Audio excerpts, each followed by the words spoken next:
Fan yang merasakan kehadiran seseorang tapi tak dapat melihat siapapun.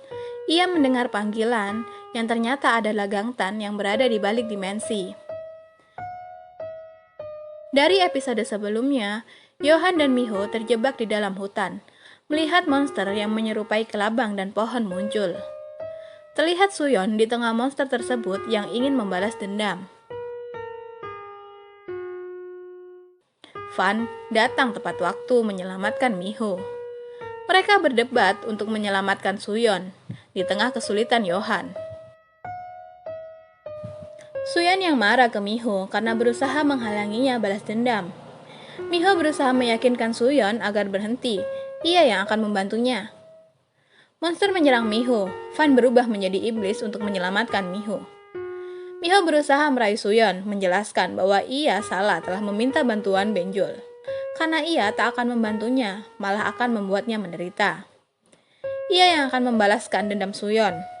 Ia memohon dan akhirnya Suyon mendengarkan. Tetapi monster tak mau melepaskannya. Miho yang melihat Suyon tertutupi marah dan cahaya pun keluar dari Miho. Monster pun mati.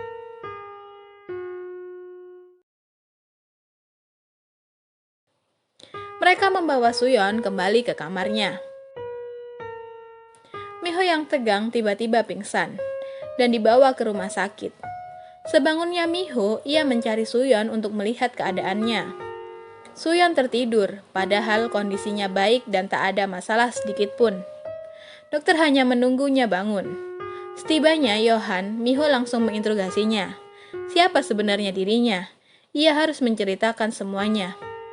Johan menceritakan sebenarnya ia diutus melindunginya, dan paman adalah sekutunya.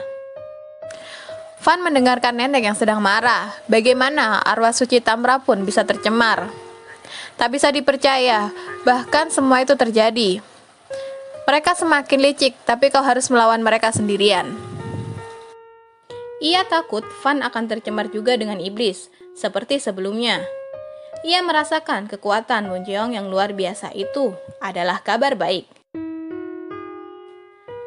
Miho yang ingin membantu Suyon mulai mencari tahu tentang orang yang membuli Suyon, meminta bantuan paman untuk menyelidikinya. Johan yang melaporkan kejadian-kejadian di Pulau Jeju merasa bimbang dengan Fan yang menyelamatkan Miho berulang kali. Tapi pastor mengingatkan bahwa Johan harus melindungi Miho sekuat tenaganya. Miho yang mendapatkan informasi mengenai orang yang membuli Suyon pun langsung bertindak. Akan tetapi ia tak dapat menuntutnya karena barang bukti yang kurang dan orang itu memiliki latar belakang yang kuat. Hingga ia tak dapat bertindak sembarangan. Miho berusaha sekuatnya menuntut orang itu, tapi hasil akhirnya adalah mendapat 3 tahun penjara. Miho mendengar pelaku mengunjungi korban, ia menyusulnya. Ternyata melihat pelaku tak pernah menyesali perbuatannya, itu membuat Miho merasa kesal. Di malamnya, Fan memberikan persembahan kepada Benjul. Benjul menerima persembahan itu dan pria yang membuli Suyon pun dihampiri oleh monster Benjul dan dibunuhnya oleh Benjul. Suyon pun tersadar dari komanya.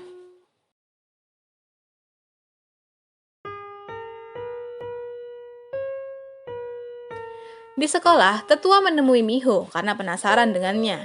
Ia beralasan memberi kue beras kepada para guru dan menyuruh Miho mengunjungi kediamannya.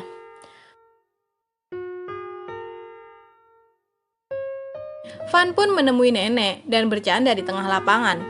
Miho melihat hal itu.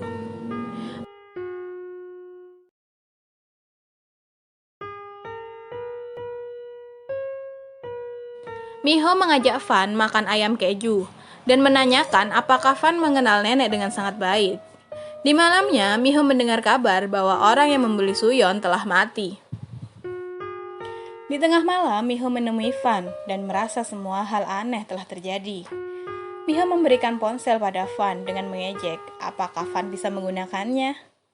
Miho menelpon Fan dan tertulis "Bos" di dalam ponsel Fan. Wah, menghina Miho ini. Fan menyadari kehadiran Johan yang bersembunyi di balik pohon. Johan berusaha memancing Fan dan mereka pun berkelahi.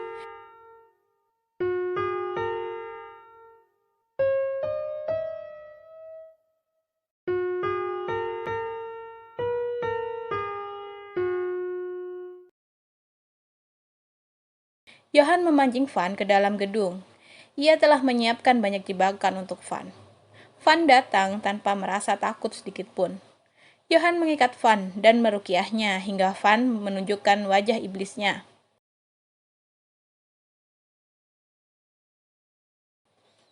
Miho yang tiba-tiba datang melihat Van berubah dan mencekik Johan terkejut. Johan menyuruhnya lari. Van menghampiri Miho dan menusuknya tepat pada tanda. Akhirnya Miho pun bangkit.